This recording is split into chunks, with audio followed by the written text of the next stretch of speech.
Hello and welcome back to the channel, ladies and gentlemen, and welcome to my first ever Scope of the Year video. I should have been doing this every year since I started the channel about 5 or 6 years ago, so I apologize for being so late to the party with this, but I might do, if I have some downtime, scopes of the years from my first year going on up to this current year. It is December 28th, 2023. There are no other scopes that I'm going to be able to finish reviewing for this year. Everything from now going into next year will be going towards next year, 2024. And there are a couple of really good optics that I have on test right now, which might wind up in like the top 5. This year, I've actually reviewed more scopes than I've ever reviewed before, and my channel's grown more than it ever has before, thanks to all of you. So thank you all very much for staying tuned and watching and enjoying my stuff. It really does mean a lot to me. Like I just said though, I've reviewed a lot of scopes this year, more than I care to count, and there have been more than a few that have really left a lasting impression. But no more than just this one. This one scope in particular really struck a chord with me because it does everything I want this particular style of optic to do in a package that's small enough, that's light enough, that's inexpensive enough, and performance-wise is well above its price point. And every single person I've recommended it to has loved it and agreed with me. And some people don't understand the concept of it just yet, but I'm hoping to really be a driving force behind this style of optic. But I really do think that it has more capacity to it than some people even realize.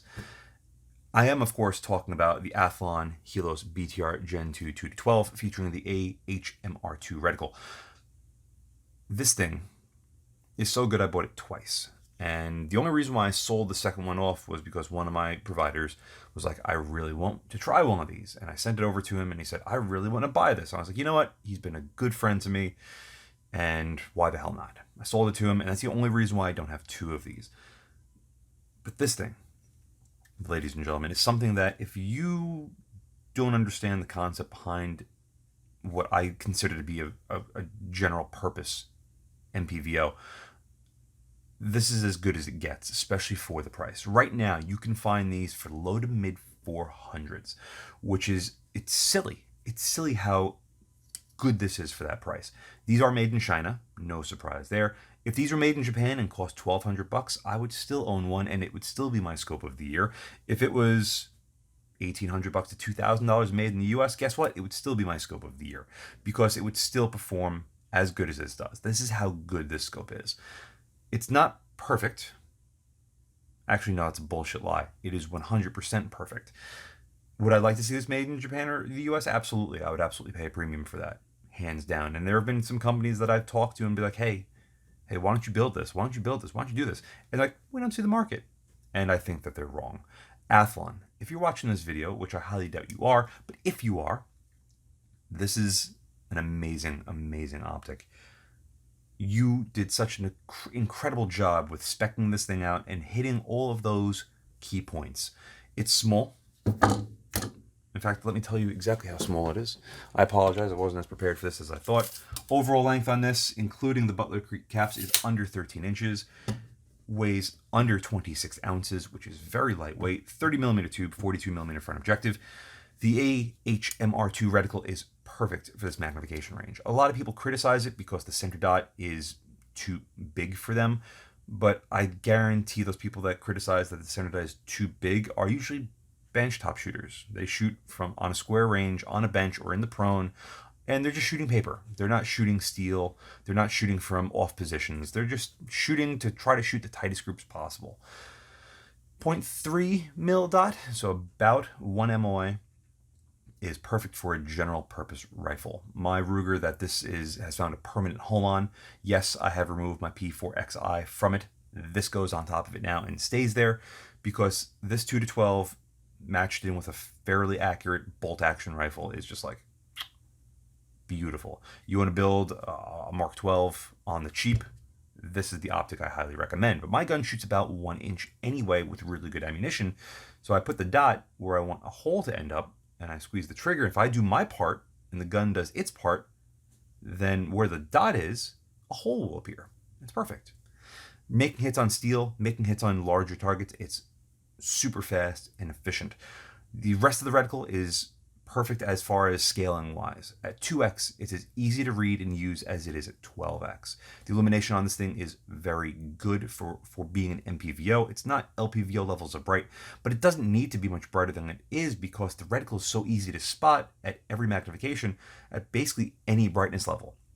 If you're shooting in the dark twilight, or if you're shooting in a really dark area, let's say heavy shadow coverage, like you're shooting under the canopy of a dense forest, the illumination on this will be bright enough even in brighter environments like a sunny day, which is basically when you're going to have those shadows anyway. The illumination is bright enough that you'll actually see it. It's the best combination of reticle versus magnification for this setup that I have seen. The TMR on the Mark V HD 2-10 was also very good, but it's not as practical or usable as this reticle because this does have a genuine Christmas tree set up to it where you can very quickly and efficiently use the Christmas tree for holds and for wind without having to touch the turrets. And it's great. Having the option to do that is phenomenal. But if you do decide to dial for your dope, you are left with having incredible turrets. The lockup on both the windage and the elevation is fantastic. The elevation lockup on this is a little bit on the tighter side, but that's fine. As long as it's a little bit tighter than a little bit looser. Stuff like the tracks, those are just like, those loosen up by themselves. These, very positive, very reassuring that you know that you're in the lock or out of the lock. You go to make an adjustment. Listen to that. Superb sound and feel. Oh, it's like you're breaking a rod of glass. Very little play despite the fact these are locking turrets. And again, this is a $450-ish scope right now. When I did the tracking test on this and the second one that I had that I sent over to one of my supporters, it was about 2% off at 10 mils. And it did favor one side of the line ever so slightly. But you might say, well, I don't like that. I want 0%. I reviewed many scopes, some of which have been that 2% off and cost significantly more than this. Glass on this from 2 to 10 is basically flawless. Again, given the price point, even double so. At $800, the glass on this is still excellent. The side focus, well, before I get into anything else, from 10 to 12, it does get a little bit darker. So in darker environments, it's going to get a much tighter eye box and it's going to get a darker image, but because it's front focal plane, you just dial back the magnification a little bit and you have nothing to worry about. The side parallax on this thing goes all the way down. It's a little crunchy in there because this thing has been through the ringer at different matches. It goes down to 10 yards. 10 yards. You want to shoot this on a BB gun at 10 yards? Go for it. You can do that. But it goes all the way up to infinity, obviously. But if you dial this into like around the 2 to 500 yard mark, you almost never have to touch it. You can get away with going from any magnification at almost any distance from about 100 to infinity by leaving the side parallax at a certain spot. It's perfect.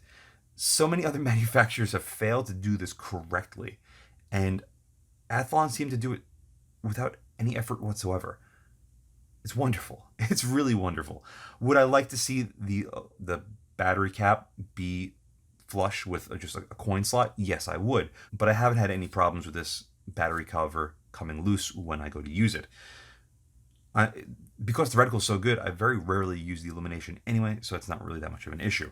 One thing you will have to add is a throw lever, because the throw lever really does make a huge difference when you're running this in varying conditions and in distances where you want to go from 2x all the way to 12 or somewhere in between. It makes life significantly easier. Butler Creek caps fit basically as standard, and the camo tape that I have on there is stuff that I made myself just to break up the coloration a little bit on my Ruger. But now, because this is going to go on that gun permanently, I'll probably end up getting this painted either by myself or professionally in the future. But for a $450-ish scope, even if I ruin it, I'll just buy another one and still be coming less than a lot of other scopes. Yeah, this is that good. This is that good. Why didn't I pick another scope? Or were there other scopes that were really in tough contention with this? The Nightforce Attacker 4-16. The F1 version of that is basically this, but it's bigger brother magnification-wise. but it's significantly more expensive and well out of the realm of the majority of people that are going to be looking for scopes. Let's face facts. And some people can't justify $2,500 on an optic unless they can, unless they're putting their lives on the line out there and they need an optic that's going to be go to war capable. That's going to be reserved for a very small percentage of people out there. Do I want one? Absolutely. Can I afford one? Absolutely not. Not only that, but can I justify the price 5 times, actually 6 times the price over this? If my life doesn't depend on it, not really. But this thing has been through several two-gun matches. It's been through several rough range days, and it hasn't missed a beat. It hasn't skipped a step. It has been phenomenal. Never have I lost zero, either with the scope or the GG&G mount, which is one of my favorite mounts of all time. Considering this is probably going to go on my Ruger full-time, I was thinking about putting this in a rigid mount, a non-QD mount, but I still like using that gun for testing other optics in the channel, so this GG&G mount is going to stay on it, and it's just been phenomenal. Once you lock this thing in position, the mount goes nowhere, and the optic has gone nowhere. This thing's still covered in mud from my last match. I cleaned it as good as I could without hitting it with a hose. Like, there's dirt and crud built up over here. There's some over here on the illumination control. But it just works. Are there other optics out there that come close to this as far as what this setup is? There are some of the Swamp Fox offerings, both the Kentucky Long 2-12, and I keep on calling it the War Chicken or the War Cow. It's not. It's the Warhawk, the big 2-10. It's nice. It's definitely an improvement in some regards over the Kentucky Long 2-12. But for the price, this thing still performs, in my opinion, better in most every way, shape, and form, especially weight, 25 ounces. Anything under 30 ounces in this sort of configuration, I'm fine with. Some people want it even lighter than that, but given the price and how this thing performs elsewise, I'm fine with the 25 ounces. I'm fine with the scope for everything. Is this the one-and-done scope? Well, if you see the need to have a true 1X, maybe that would push you more towards an LPVO, and you'd 100% be, no one would argue that. Having a 1X is great, but if you want a 1X, you just put an offset mount on this, and you put a little like Holosun EPS right over here, and then you have a 1X. But then it adds cost, it adds weight, so if you want or need that 1X, yeah, go with a 1-8. I don't recommend any of the 1-10s just because they're optically flawed. All of them are, or at least the ones that I have reviewed. I've reviewed only a couple on the channel, at least in the first focal plane. The second focal plane, they're actually a lot better, again, because the glass is doing less work. The Swamp Fox Arrowhead 1-10 and the Athlon, the other Athlon 1-10, were great optically, but they're limited as far as their overall capacity due to the fact they're second focal plane, and some of the reticles and the turrets don't really jive all that well with what I consider to be like a good harmony.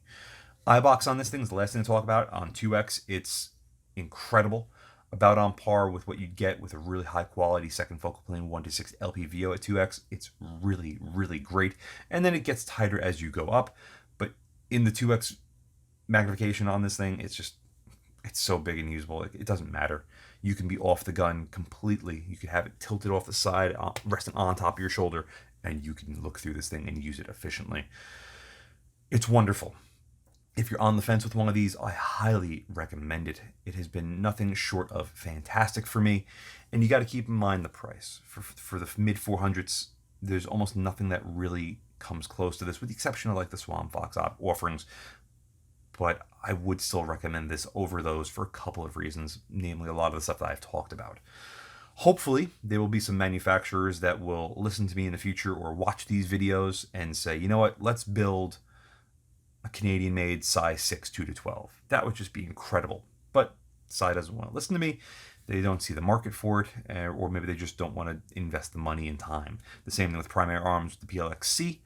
I had actually talked to some of the people over there and said, hey, you have this amazing platform. Why not build like a 1.5 to like 12? Because that's roughly what 1.1 to 8 would be. 1.5 to 12 would be awesome, especially with the glass found in the PLX-C, made in Japan. Probably cost like $1,500-$1,600, and it would be phenomenal. But they just don't see the market. But Athlon did, and Athlon has, and they make this, and it's still available. And Athlon, again, thank you so much for making this scope. This is the scope of the year for 2023, and I don't see this thing getting topped anytime soon, but I really hope someone tries to do so. So with that, on to my last point. I think I mentioned it earlier. You haven't seen this sort of perspective on my table before, but if you have, you usually know I have a lot more stuff here. And the reasoning behind that is, well, my wife and I are moving. That's right. We had to buy a house. Not just for, having our son, but we're out of room. We're in a very small 2-bedroom apartment. I'm amazed we've actually made it as long as we have. But the neighborhood's changed considerably over the years. A lot of my neighbors have moved away. In their place have become other neighbors, which are less than great.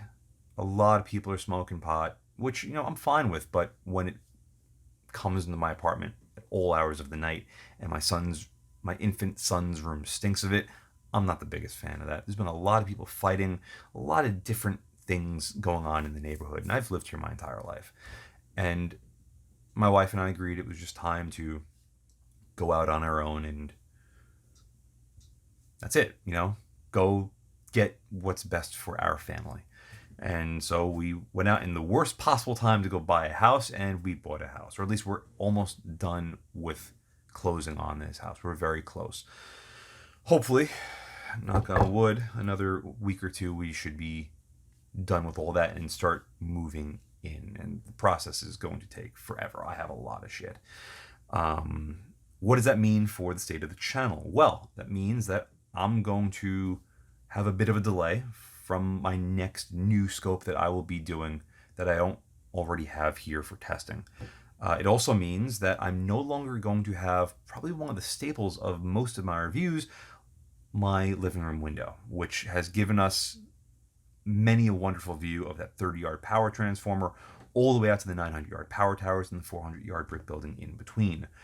And that honestly really breaks my heart, because that is like the one spot that if I had one spot to focus all of my videos on, it would be that spot. And unfortunately, that's the spot I have to give up. I will still have access to the garage for doing tracking tests, but I should have enough room in this house to set up a new tracking test. We'll see. Nothing's set in stone. Nothing's guaranteed. Unfortunately, nothing in life is guaranteed. But if it all does go through, I will have to change around a couple of things. But I will have a large enough backyard where I can film back there. Can I shoot it in my backyard? I probably could get away with it, but I don't want to disturb the neighbors too much because it's a really nice little community, and I don't want to piss anybody off. But I do have enough room for transitional training. Transitional changing as far as like using a gun, transitioning positions. No other form of transitioning. But I could still do that comfortably by myself in my backyard with no one to bother me, and not have to worry about talking over gunfire at the range. I still will have access to the range that I've been filming at for the last few years, and I might actually have access to a new range that, if everything goes good, I got to ask permission and go through the regular channels, but if it goes good, I will have an amazing opportunity, hopefully, to have a range that I could use basically any time of the day, any day of the week, to do pistol training, pistol optic reviews, like dedicated to that, night vision testing, which would be awesome, and some carbine testing. Strictly, unfortunately, rimfire or PCC, no centerfire cartridges, or at least no centerfire rifle cartridges allowed. It's a bit of a smaller range, but if I have the free range of it, that would be awesome. So what to expect in the channel moving forward is living room windows going to be unfortunately discontinued and obsolete. I don't really have, as of right now, a new location to do 1,000 yards if I really wanted to, but I'm hoping that I'll be able to make that work in our new location. Unfortunately, yes, it still will be in New York. I would love to have moved out to PA. My wife would have too, but I'm still going to be working in this area. All my family's still going to be in this area, and with an infant, you can't move too far. So we're still in New York. To move out to PA to where we would like, we're actually one of the closest areas, it'd be about an hour and 45 minutes without traffic, and it's like, I don't want to deal with that commute. I don't want to have to deal with my family trying to make that commute. So we split that about in the middle, and that's where roughly the distance of where we're moving to currently. So a lot to say in this end of the year recap and scope of the year video. But thank you all very much for watching, because seriously, if my numbers just sort of went stale and stagnant and I had no subscriber base, I don't know how much drive and motivation I still have to do this, because this absorbs so much time, effort, and just life. But I love doing it, and I know all of you appreciate it, or else you wouldn't be here. So a huge thank you to all of you, because again, without you, this wouldn't be possible. Thank you very much. I hope you have a very happy new year. And a huge thank you to my Patreon providers and my Subscribestar subscribers. Without you, this truly wouldn't be possible. If you'd like to support my channel but don't want to join either of those, I completely understand. But you could still help by using my affiliate links in the description below, and or like, share, and subscribe as always. Again, thank you very much.